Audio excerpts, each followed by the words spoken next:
lose it.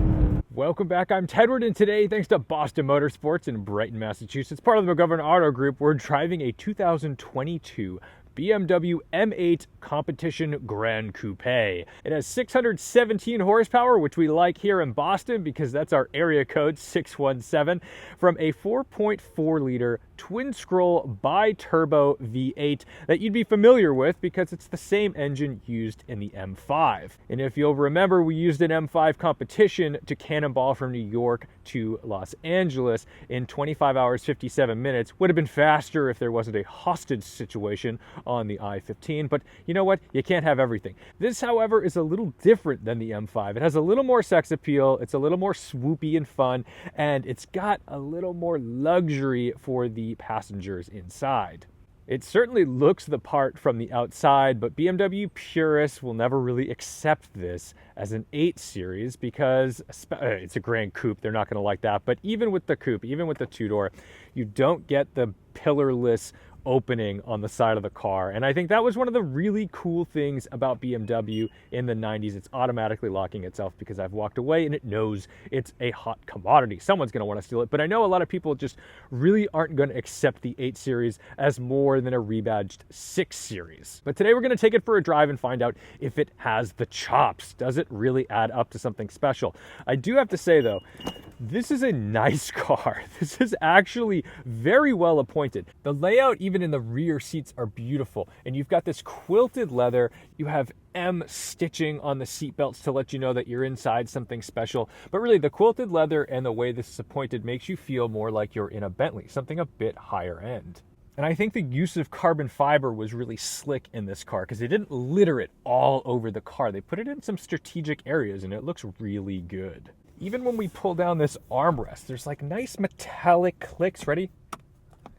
Good stuff here.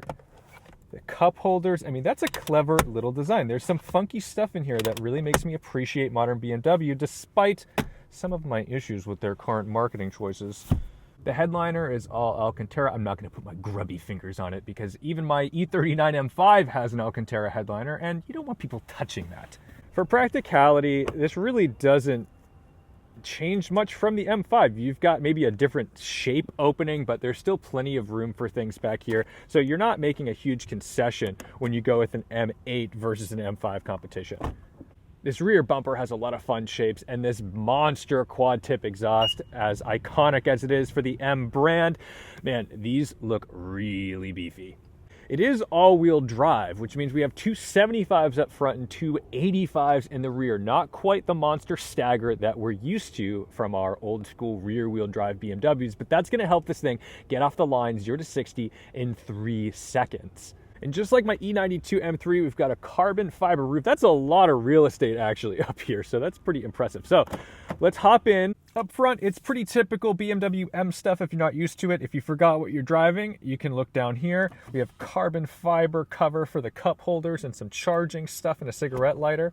Don't smoke. And then a little bit of storage in here, very similar to an E-Class, except for the fact that I have more buttons, and I have buttons on the steering wheel. I don't have scrolly things like I have to like move like a BlackBerry like they do on the E63. That really drives me bonkers. So props to BMW for keeping some buttons. But let's start it up. It sounds pretty angry, but it's not quite as outrageous as the Mercedes E-Class. The AMG always wins the startup competition. I'll turn our exhaust off.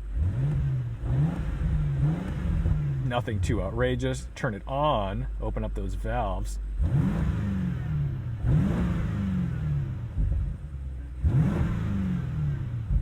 To put it in gear, just notch over to the side, just like the E92 M3 that I own, except this does not have a dual clutch transmission. This is an 8-speed torque converter automatic from ZF.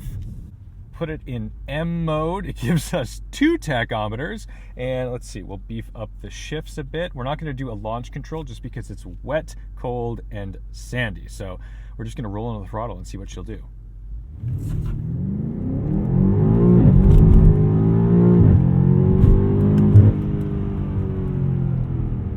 I'm definitely getting a boost by gear vibe from that. That felt very beefy. like that it gets a little squirrely in the back as well. So although we are working with an all-wheel drive system, it's letting me know that the car has more power than it needs by letting that tail squirm around just a little bit. And a hint of instability goes a very long way into making a car feel fast.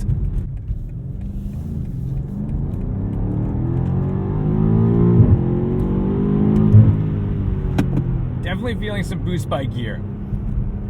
And by that, I mean, it's limiting rough road ahead. Thank you. It's limiting the boost in the lower gears so it doesn't just spin it up.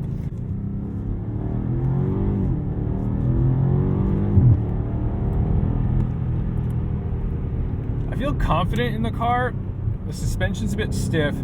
The steering, just a touch vague. I'm not complaining about it. It's definitely aimed a little more toward luxury and comfort, but I can't tell everything that's going on up front. I'd like a little more feedback through the fingertips. I feel like I'm gonna find out too late that I've lost grip on the front tires.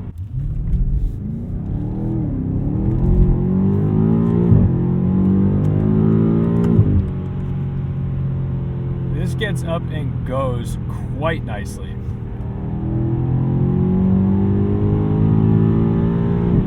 Very long gearing though. I'd almost want to tailor that back a little bit just to have more fun. We don't live in Germany here, so we can't really express the full potential of all of these gears, but if I had some unrestricted roads, maybe I'd appreciate that more. It's all regional, guys. Here's the thing though.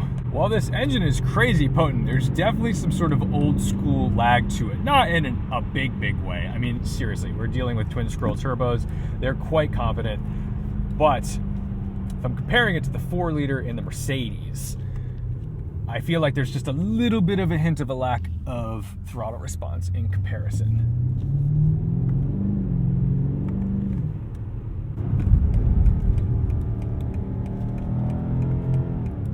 A little slippery, gonna be cautious on the entry.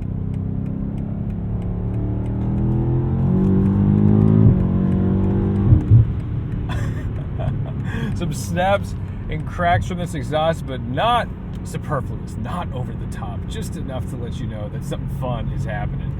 All right, on the highway, this is where you're going to spend most of your time. You're buying an M8 competition Gran Coupe. It's because you've got kids or someone that you've got to load and unload all the time into the back. Maybe you just love a 4-door. I like a 4-door, that's fine. But chances are you're buying this because you're not buying the Coupe, and you're just going to be sitting on the highway all day long. So come on, give me 8th gear, nice and tall, just cruising along, 75, 80 miles an hour, 2,000 RPM, not a problem for this. Just sipping away at the fuel, probably nothing too crazy. Now, ride comfort, a little on the stiff side from the suspension, and of course we've got these big 20-inch wheels, so you're always going to transmit vibrations and things like that through the cabin, but that doesn't bother me. I'm in an M8. I want it to be a little stiff. I want to feel the road. That's fine. That's good tactility, but what I do want is good comfort within the cabin, and I am like absolutely digging these seats. I've got great support, incredible lumbar support in the back, and they're definitely not just built for like little tiny skinny people like me. I think that's a problem that happened for a while where like normal sized people or larger people really couldn't fit in some of the seats they were putting in these cars. Now you've got adjustable side bolsters and things. It makes it a lot easier. But we're not talking about like a little sliver of a carbon fiber seat that's gonna make you feel like you're sitting on a plank of wood. That's not a good vibe in a Grand Touring car. It works in a Porsche when you get the carbon buckets, it works in a McLaren, but it doesn't really work when you get in a BMW. That starts to be very uncomfortable. So I'm very impressed by not only the seating position, but the comfort of the seats. Personally, I got into BMWs when I was about 15. Our family friend had a 1995 E34 540i M Sport. It's a pretty rare car. It's a manual 6-speed. It had a self-leveling rear suspension. Big stuff at the time, and it was the end of the run of the E34. The reason this car existed was basically they said, well, we've got these V8s from the 540i, we've got technology from the M5, let's combine it and see what happens. And they did. They basically made a really hot-rodded 540i that could handle with some M5 bits. They gave it the mirrors and the side skirts and the bumpers and stuff. It looked really cool. There was even like a website dedicated to it. I think his name's Charlie Kindell. I'll correct that if I'm wrong. I don't remember.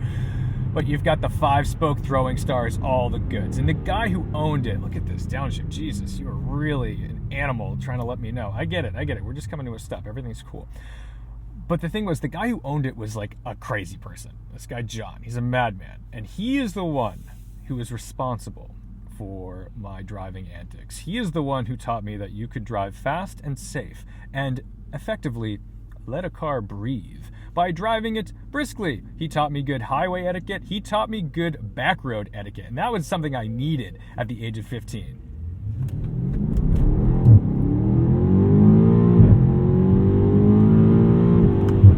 This thing really hustles. Very impressive. So nuts that we're dealing with 600 horsepower.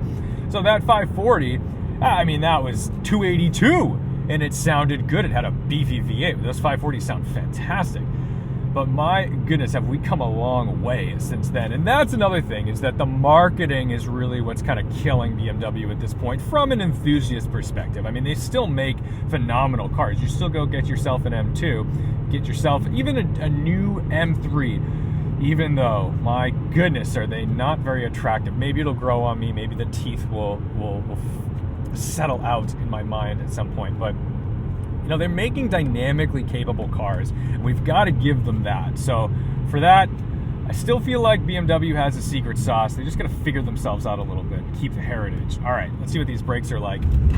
Ooh, yeah, all the things. You could find everything in your car if you just get on the brakes a little bit.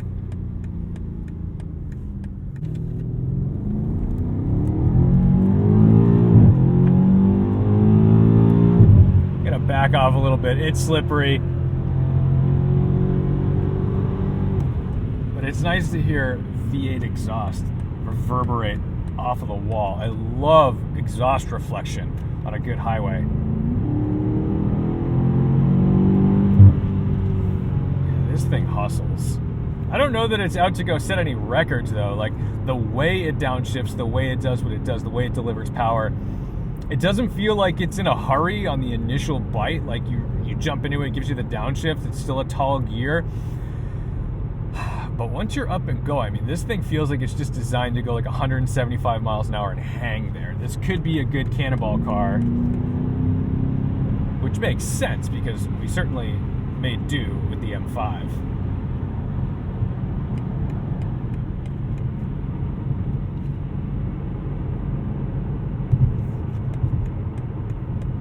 All right, let's go chill out on some back roads. Look at this, downshifts. I'm not doing that.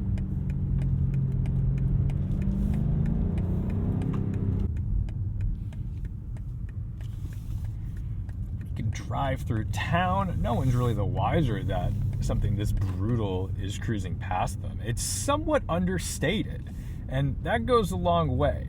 I think that's always been the BMW philosophy. They strayed away from it for a bit. Maybe that's coming back, I hope, because one of the things that I always loved about M5s when they started out, E28, E34, E39, they were wolf in sheep's clothing. They looked like normal cars. Now, to the trained eye, we could see the bumpers and the bulges and some of the little things. And there was just the badge on the back, really. Just the badge that said M5, and we knew what M meant. There was a time where you'd see M and you'd say, like, well, where do I get that? What is that car? I've never seen one of those.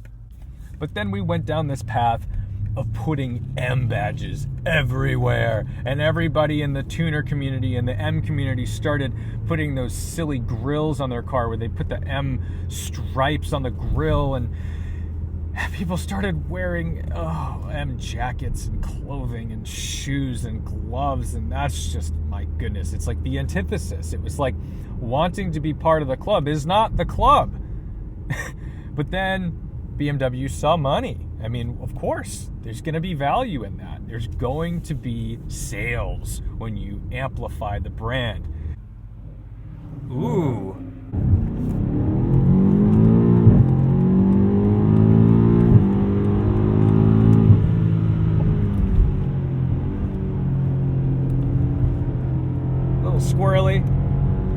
understeer.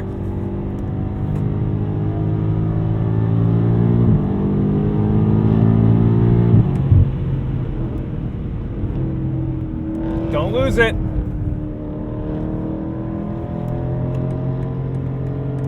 So thank you so much to McGovern Auto Group, Boston Motorsports, for the opportunity to drive this fantastic M8 competition. This thing is a real monster. I would highly recommend taking a look at it if you're in the market for something like this. If you're looking at like the AMG GT63 or something, this may actually speak to you more than that. So, thank you so much for watching, liking, commenting, and subscribing. Don't forget to respect the drive, and I'll see you in the next one.